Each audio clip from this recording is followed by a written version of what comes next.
Are you comfortable? Are you ready? Um, Make sure you're comfortable and all tucked in. I'm going to read you one of my favorite books when I was a child, actually. Um, I used to read it before I went to bed, actually, when I was younger. It's called Rowan of Rin. It's a little fantasy book. I'll read the blurb and then we'll get on with the story. It's not that long of a book, but I really enjoy it. 7 hearts the journey make, 7 ways the hearts will break. The witch prophecy. The witch Sheba's prophecy is like a riddle. A riddle Rowan must solve if he is to find out the secret of the mountain and save his home. To the sturdy villagers of Rin, the boy Rowan is a timid weakling and the most disappointing child ever. Yet, incredibly, it is his help that they need when the stream that flows from the top of the mountain dries up. Without its water, their precious Buksha herds will die and Rin will be doomed. The 6 strongest villagers must brave the unknown terrors of the mountain to discover the answer to the riddle, and Rowan, the unwanted 7th member of the group, must go with them. A gripping fantasy adventure. Anyway, that's the blurb. I will start with the actual book. Just make sure you're all tucked in and that you're all ready to go as I read the book. 1. The meeting. One morning, the people of Rin woke to find that the stream flowed down the mountain through their village had slowed to a trickle. By nightfall, even that small flow had stopped. The mill wheel lay idle. There was no water to turn its heavy blades. The bookshot drinking pool on the other side of the village was still. No bubbling stream, stirring it to life, keeping it topped off to the brim. There was no change on the 2nd day, or the 3rd. By the 4th day, the water in the pool was thick and brown. The bookshot shook their heavy heads and pawed at the ground when they went to drink in the morning and the evening. After 5 days, the pool was so shallow that even little Anad, who was only 5 years old, could touch the bottom with her hand without getting her sleeve wet, and still the stream failed to flow. On the evening of the 6th day, the worried people met in the market square to talk. The bookshah could not drink at all today, said Lan, the oldest person in the village, and once the greatest fighter. If we do not act soon, they will not. Star, whispered Anne, who was the keeper of the bookshah. Star will not die, though, will she, Rowan?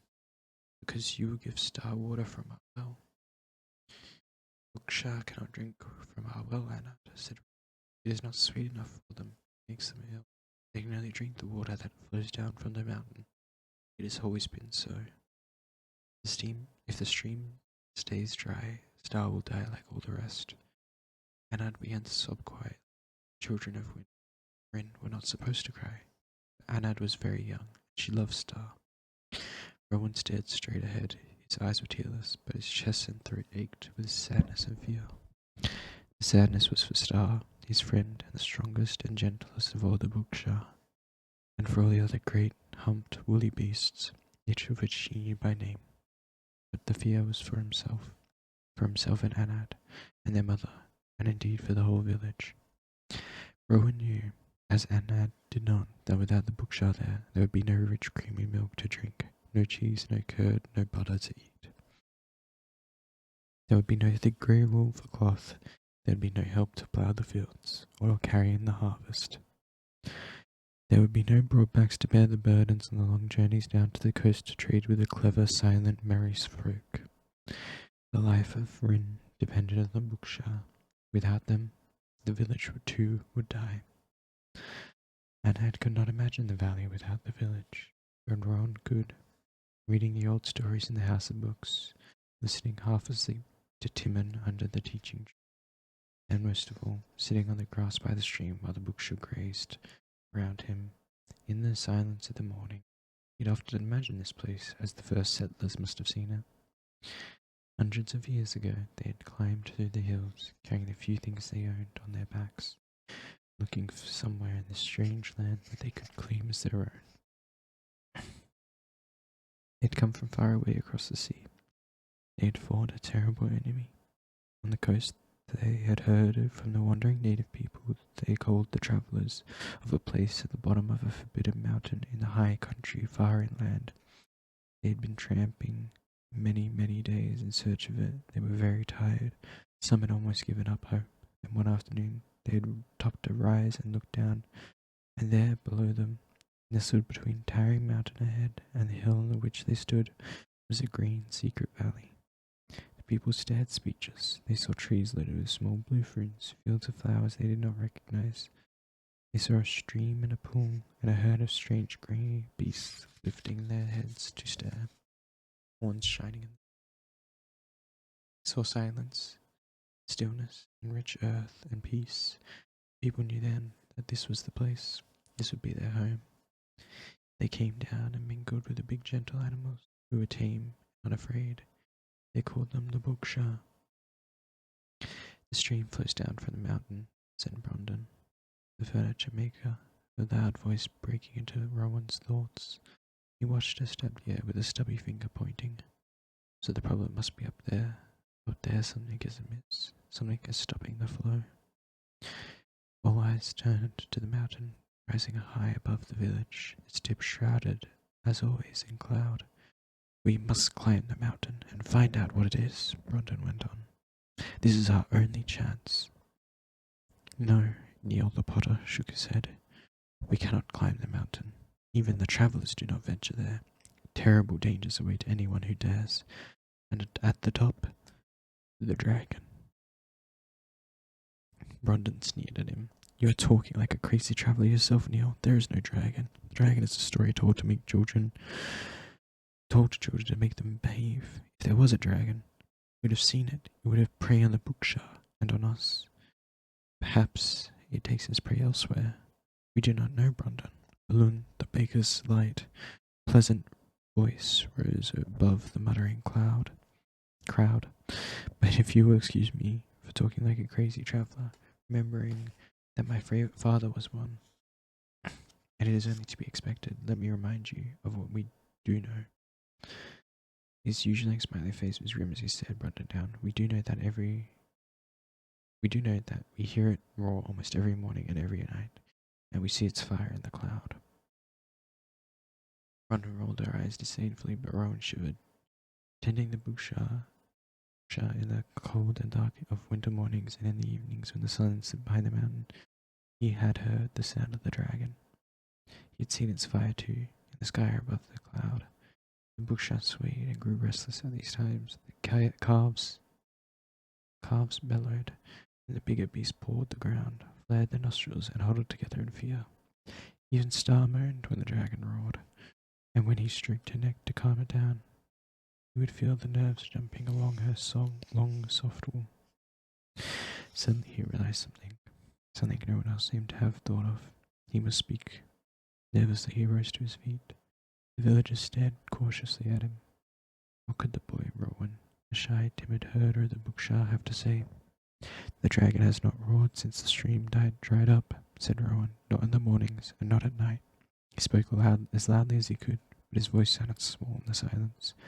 He sank back to his place. Is this so? Alun looked around the circle. Is the boy mistaken? No, he is not, said Brondon slowly. I recall it now. Indeed, there has been no sound for days. She lifted her head. So I am right. There's like a mist high above us. I have told you what we must do. But we cannot do it, insisted Neil, with dread. The mountain is too steep, too dangerous. We cannot climb it. Has anyone ever tried? Inquired Alun. Yes, said tall, street-backed Marley, the weaver and dyer of cloth. In times gone by, some people did climb the mountain to look for new fruits to plant in our orchard, but they never returned. After that, the people heeded the warning and left the mountain alone. You see? You'll burst out. Yeah, you see, if we climb the mountain, we will die. But Neil boomed Brondon, if we do not climb the mountain, we will die. Brondon is right. We must make our choice, said Strong John. He was the keeper of the orchard. We remain here and hope the stream begins running again of its own accord. When we climb the mountain and try to remove whatever is stopping the water from flowing down to us. Both ways are dangerous. What is our decision, to go or to stay? We must go, Marley replied. We cannot simply stand by and let death slowly come to our village. I vote to go. And I, shouted Brondon. I vote yes, said Strong John. I too, added Alun lightly. Yes, we agree, growled mighty Val the miller, who had stood sternly listening in the shadows, shoulder to shoulder, as always with Ellis, her twin brother. Val and Ellis toiled together in the mill, grinding the grain into flour, endlessly cleaning the great stone building, so not a speck of dust or tiniest spiderweb could be seen within its walls. Gilla, Rowan's mother, said that since childhood no one had ever seen them apart. Yes, yes, yes, one by one the villagers stood up. Rowan looked around at the familiar faces, now so serious and so stern. Maze, the keeper of the books, was standing with her son and daughter. So were Timon the teacher, and Bree and Hannah from the gardens.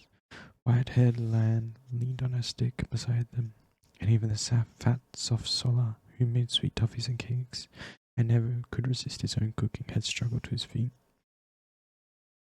Then Rowan saw Gillis rise slowly and join them, his heart thudding with fear. He scrambled to his feet beside her. Soon Neil, the potter, and 4 others were the only ones seated. So it is decided, cried Brondon triumphantly. We will arm ourselves and set out at dawn. Wait, said Marley. We must not go without consulting Sheba. That mad old hag, spinner of children's fear of pains in the belly. Got to do with it. Sheba is old, Brondon. She is not bad, said Marley. As anyone who heard of illness by her remedy. Sheba knows more than herbs and spells. She understands the mountain as you and I will never. She understands them. Sorry, I said that one already. My bad. Sheba knows the way up the mountain. The secret way she was taught by the wise woman before her. We must ask Sheba to help us. This is a good idea, agreed Strong John. The people murmured. Many do not trust the wise woman, Sheba. They lived alone beyond the orchard, gathering herbs and growing other things, and selling medicines, ointments, and dyes she made from them. She rarely spoke to anyone other than those whom she traded. And when she did, it was seldom pleasant. The children of Rin were a hardy crew, like all of their race, but they were afraid of Sheba, and called her not the wise woman, but witch. Oh, what harm can it do? Cried Alun, grinning. If one old one can tell us anything, which I doubt, then all for the better. If she cannot, we have lost nothing. Traveller's foolishness, snapped Brondon. This is not a game, Alan the baker. Why don't you? Enough, cried old Lan. He glanced at Brondon, who scowled. We are going into the unknown, he said sternly. Time is precious. We cannot afford to miss a chance to speed our way. Who knows Sheba best? I know her, said Strong John. She gathers a herb that grows under the hoopberry trees in the orchard. I trade with her, said Marley.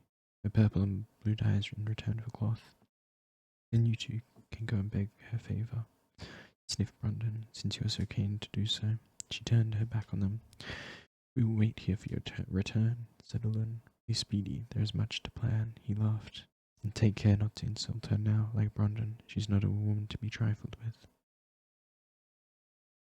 Strong John looked around at the watching villagers and pointed. Rowan jumped. John's finger was pointing at him.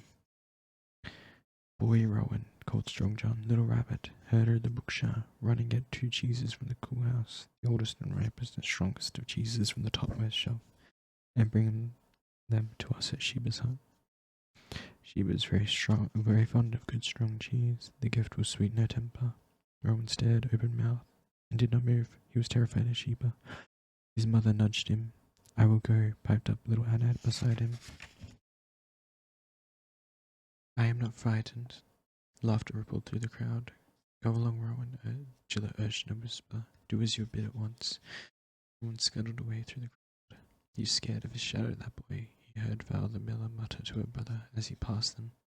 He would never be the man his father was, Alice grunted in agreement. Rowan ran on, his cheeks burning with shame. Rowan was panting when he reached the house, trembling. He climbed the ladder and took two of the oldest cheeses from the shelf. The cool house was packed with cheeses. Vats of smooth, white milk curd, churns of butter, plenty for everyone, but not for long, if new supplies did not replace the old. He left the cool house and hurried along the orchard, beyond which lay Sheba's hut. He could hear the sound of the crowd still assembled in the market square, and was glad he didn't have to pass them on his way. As he reached the outskirts of the village, he thought about what Val had said. Stumbling slightly in the ragged grass, he began moving through the hoop-buried trees, dodging the twisted, hanging branches. He thought about Sefton and his father. Sefton had come home from the market late one night, just after Anad was born, to find his house burning. A log had rolled from the fire and had set the ground floor on fire. Flames were licking the staircase, and the house filled with smoke. Sefton had shouted for help, then leaped up the burning stairs. He'd pulled the unconscious Gilla and the new baby from their beds and carried them down to safety. Then, as the flames burned higher and hotter, he threw a blanket around his head and went back into the house. Rowan in the attic. No one could stop him, they said, through the heat and smoke. Though the heat and smoke beat everyone else back, even the giant millers, Val and Ellis, Strong John, his friend. They saw Sefton at the attic window with Rowan in his arms. They saw him fling the window open and heard him cry out. They rushed to catch what he had threw to them. His son, screaming in terror, wrapped tightly, broke from his bed. Then they heard a crash and saw the roof fall in, and the flames leap and roar. Strong John, cradling Rowan in his huge arms, gave a shout of grief. Sefton had saved his family, but he had gone from them forever. Rowan had grew up knowing that his father had died to save him. He knew, too, that although they never said He knew, too, that although they never said so openly, many people in the village of Rin felt that in it the exchange had not been a fair one. The villagers were farmers and traders now, but they were once descended from great warriors, and in the time when Rin was threatened, many of the older ones had fought to defend it. The War of the Plains was alive in their memories, recorded in dozens of volumes in the House of Books. The people of Rin were proud of their tradition of courage. At an early age, every village child learned to run, climb, jump, swim, and fight. Rowan had trained with the others, but he had never been good at anything. He had always been small for his age. He had always been shy, and since the night of the fire, he had even been more quiet, more nervous than before. Val was right, he thought. He would never be the man his father was, and neither would he have the strength of his mother, who since his father's death had worked even harder, ploughing the wheat fields with Star, planting and gathering crop, taking it to the mill. Rowan had been given the job of herding the Bookshire because it was easy. Tending to the big gentle beast needed no strong arm or great courage. Only once, years ago, had a keeper of the Bookshire come to grief, and the mine shaft into which she had fallen, trying to save a wandering calf, had been closed in a long time ago. A much smaller child than Rowan could have done the work, but he was allowed to remain with the beast. When the winter snows blew in the valley, he would bring the old and weak to shelter, for he knew that the freezing winds could kill them, and he could not bear to lose even one. In the spring, when the blossom of the orchards sweetened the air, he would run and play with the calves, carry them handfuls of new peas he stole from the gardens when no one was looking. Rowan listened. He could hear the beasts now in the field nearby, grumbling and snuffling to each other as the sun began to dip behind the mountain. He wished he was with them, instead of tripping over his own feet in the orchard with his arms full of smelly cheeses and his head full of shameful fears. He scrambled through the fence that marked the orchard boundary, and his steps slowed as he saw the light flickering from Sheba's hut. Despite the coolness of the evening air, her door was open, and gigantic shadows wavered and crept on the strange pale grass that grew before it. He began to tremble as he approached.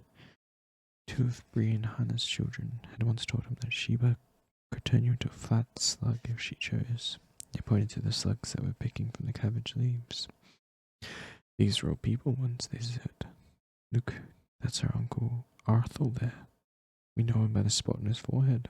He gave the witch a rotten tomato in a bag he traded for bellyache medicine. One rotten tomato and a bag of 20. That's what she did to him. Goodbye, Uncle Arthur. Hello, Uncle Slug. Want to give him a kiss? They pushed the writhing creature up to Rowan's mouth and hooted after him as he ran away. Rowan knew they'd been teasing him.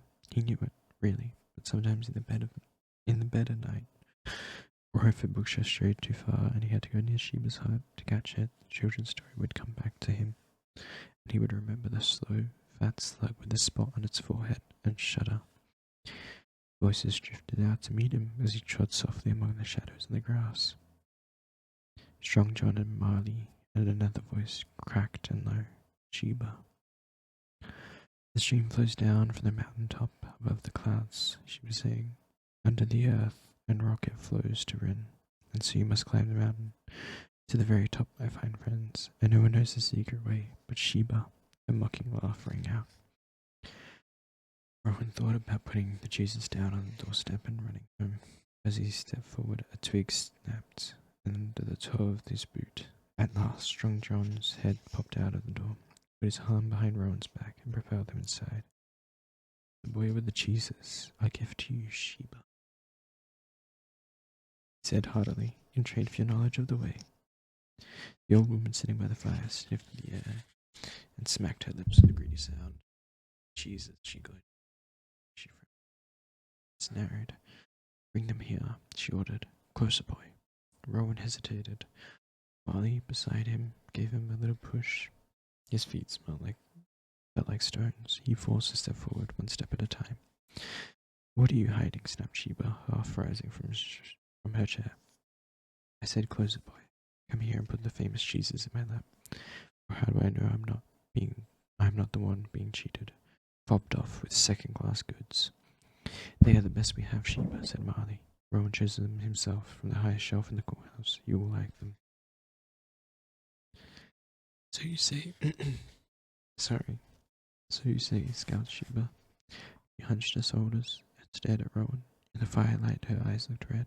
Her forehead was bound with her purple rag, and her hair hung like thin grey tails around her face.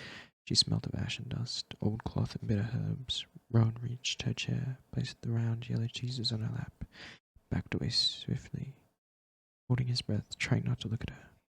But Sheba had lost interest in him. She was prodding the cheeses with her fingers, prodding the Sorry, I couldn't say cheeses. Prodding the cheeses with her bony fingers, sniffing them one by one. Rowan hugged himself and shuddered, sheltering behind the tall figure of Marley, those terrible red eyes. What if he had chosen badly? What if the cheeses were no good after all? What if Sheba thought he was trying to trick her? The old woman looked up. They are good, she pronounced. As good as you said they would be, John of the Orchard. Now naturally strong John bowed to her. Now, Sheba, said Marley firmly, will you tell us what we wish to know? Ah, brave Marley, Sheba giggled unpleasantly. She took some of the sticks from her basket beside her and threw them on the fire. It flared up as the sticks caught alight. Shadows danced in her face as she turned back to them. Brave as you weave your cloth safe at home and dream of glory, but how brave will you be on the mountain? The mountain has ways of taming big brave girls like Marley. So foolish to not try their strength. If they are so foolish to try their strength against it. It has ways, so many ways. You will soon discover. Rowan felt Marley stiffen, so her cheek began to burn red. We do not need your warnings, Sheba, she said in a level voice. And John, young John, keeper of the trees, fine, tall man, jeered the old woman. ignoring her. Now you come here to ask me favors. But you, but what were you but raggedy, bare-bottomed little boy, like all the rest once upon a time, crying for your mama? When Sheba passed by, she bared her long brown teeth at him in a hideous grin. The mountain will not test your strength, John. It will destroy it, as it has destroyed the strength of men with twice your courage. You will twist and blubber like a baby in the grip of the mountain, but the mountain will not let you go. There was a moment of silence. Rowan was rigid with horror. Strong John laughed, and then he planted his hands on his hips and addressed the old woman sternly. Quit your tales, Sheba, he said. They are wasted on me. And Marley, the boy Rowan is the only one to fear them here. You should not think of us as foolish as to follow his example. Look, you've scared him half to death. Poor skinny little rabbit. And he picked you such excellent cheeses too. You should beg his pardon. Sheba went on grinning, but her eyes shone scarlet. Laugh, then John of the Orchard, she said. If the boy is the only one afraid, he is the only one of you with sense. It would do you no harm to be guided by him. She reached down into the basket beside her, and so indeed I must beg his pardon, she cackled. Then fast as a striking snake, she threw a stick straight at Marley, who yelled and jumped aside in her fright, leaving Rowan to take the full blow of the flying wood. Rowan stumbled back and nearly fell, the stick clutched in his hand, blood beginning to drip from a gash on his forehead. Strong John exclaimed in anger and stepped forward with clenched fists. A gift from Sheba, snarled the old woman. And I do beg your pardon, Rowan of the Bookshire. Sheba, you go too far, thundered Strong John. Her lips curved. Do I so? She said. Well then, perhaps this meeting should be ended. Not until you tell us what we came to hear, cried Marley. She glanced at Rowan, cowering in the shadows, and quickly the boy's forehead must be attended to. It's only a scratch, said Sheba placidly. But still, I grow weary. I am tired of your childishness. I will tell you what you need to know, as far as I am able. Wait. She lay back in her chair, half closed her eyes. Her hands stroked the cheeses in her lap as though they were cats. The fire glowed, and she began to drone and mumbled to herself. For a long time they could not make no sense of her words, and then at last she spoke clearly. 7 hearts the journey make, 7 ways the hearts will break. Bravest heart will carry on, when sleep is death and hope is gone. Look in the fiery jaws of fear, and see the answer white and clear. And throw away all thoughts of home, for only then your quest is done. Sheba's eyelids fluttered, and her eyes opened. For a moment she stared blankly at John, Marley, and Rowan, as though wondering why they were there. Then her expression sharpened. She waved her hand at them impatiently. She no longer looked like a witch, just a tired, crabby old woman. Go now, she said. I can tell you no more. But the way we must go, urged Marley. You have told us nothing. Have I not? Well, then we will see. Perhaps you will feel differently by and by. Now leave me in peace. Sheba's chin sank into her chest, and she was silent. They waited, but she did not raise her head again. After a while, she began to snore. He is asleep, whispered Rowan. Asleep or pretending, said Strong John, in disgust. In any case, there is nothing more for us here. We must go back. Others have waited long enough for us. They left the hut and began to hurry towards the village. And we returned empty-handed, exclaimed Marley, with Rowan bleeding. Rowan, I cannot forgive myself for stepping aside and leaving you to be struck. I was taken by surprise. The old devil intended Rowan to suffer, said Strong John grimly. She's punishing me for laughing at her and telling her to beg his pardon. The fault is mine. Rowan, trotting along beside them through the orchard, was feeling dizzy and faint, but whether this was because of the cut to the forehead or simply the terror he felt in Sheba's college, he did not know. The horrible warnings whirled in his head, and a strange droning chant seemed to have been burnt into his brain. He could not forget it. 7 hearts the journey make, 7 ways the hearts will break. He found himself repeating it under his breast, beating time against his leg with a stick he still had held in his hand. Bravest heart will carry on when sleep is death and hope is gone. Put it out of your mind, boy Rowan, said Strong John uneasily. Look ahead, the village lights. You'll soon be home with your mother. He exchanged glances with Marley. And what she will say to me, bring him home in this state, he added in an undertone. Chapter 3. The Heroes. I'm going to leave it there for tonight. We'll be able to read tomorrow. But you're not already asleep. You have a good night. Good night. I hope you could have heard me. You heard me the whole time.